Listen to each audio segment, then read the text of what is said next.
everybody, and welcome to the 9th interview as part of the COVID STEM Educator interview series. Today I have with me Dr Matthew Ebbatson. Hi Matt. Hey Angela. How are you going? Yeah, I'm doing okay. Isolated. That's good. So Matt, I want to talk to you today about some of the aviation units that you've been teaching. I know that you have come from a background where you've been, in the aviation field, working at some prestigious universities in the UK with the postgraduate aviation courses, but also you worked in the flight safety, as a flight safety analyst in the past, haven't you? Yes, I have, for an airline called Monarch Airlines in London. And you've been at Swinburne for 7 to 8 years? Just over 7 years now. Oh, fantastic. Now, you've had to teach a second year, fairly large unit, about 90 to 100 students, human factors. You've taught that online for the whole first semester. What did you learn from teaching a unit fully online? A lot. I think most importantly was the structure for the students. When I first started, I was a little bit variable in when I was uploading videos and content. And I got a bit of feedback from the students saying they were a bit anxious about knowing when the material was coming. So they like structure. Also, I think I got some feedback from the student check-in survey early on to say that they liked a human face on the lectures. So the videos I was uploading, I removed myself from, but actually I got feedback saying they wanted a picture of me or a video of me just to make it a little bit more sort of human, I guess. So I put that back in. So having learnt that from your human factors unit, in semester 2, you're going to be teaching a third year unit, which is also quite a large unit. You've got, 70 to 80 students, maybe a bit more than that. You'll be teaching safety management systems. So can you tell me a little bit about how you're structuring that unit? Sure. So I'll follow some of the principles I did this semester. About a third of the unit's going to be in asynchronous lectures. So videos, but really broken up into small 10-minute chunks. But then actually that unit, I traditionally run about 2/3 of it as a more of a simulation activity, a real-time simulation. So we basically bring the students together and they work as the mission control center of an airline, and they lose an aeroplane. An aeroplane just goes disappearing.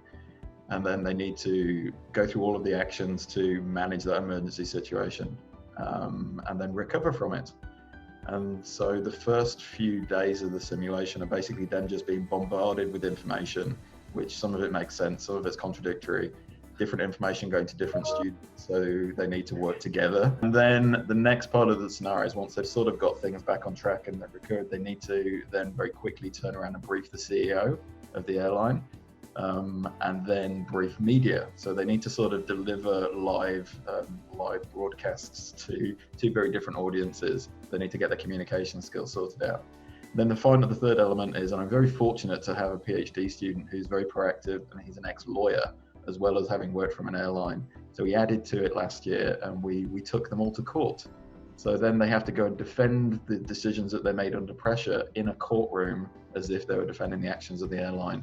How are you going to manage that online? So take me through the 3 parts to the simulation. So the first one with all this information being bombarded, how are you thinking of managing that? Well, it's going to be an expansion of what we do with Canvas already. So we use discussion boards, and the discussion board, you can time releases, so we can shoot information out on a particular schedule. So that's not too bad. The media briefing, it might make it more authentic these days, because a lot of media briefings are being done via webcast anyway. So we will be asking the students, we can give them a little opportunity to actually sort of have a briefing and questions fired to them from lots of reporters. So does this replace a final assessment? How does the assessment work? Do you still have an exam at the end, or? I have a small exam, which honestly we've been scaling back and back as we've been scaling up the simulation. And the simulation has slowly become worth more and more of the continuous assessment. So the students get a proportion of their grade at the end of the simulation exercise, and also as a reflective piece at the end to see what soft skills they've picked up. But I'm sort of pivoting to give more and more of the formative assessment to the simulation piece. Fantastic.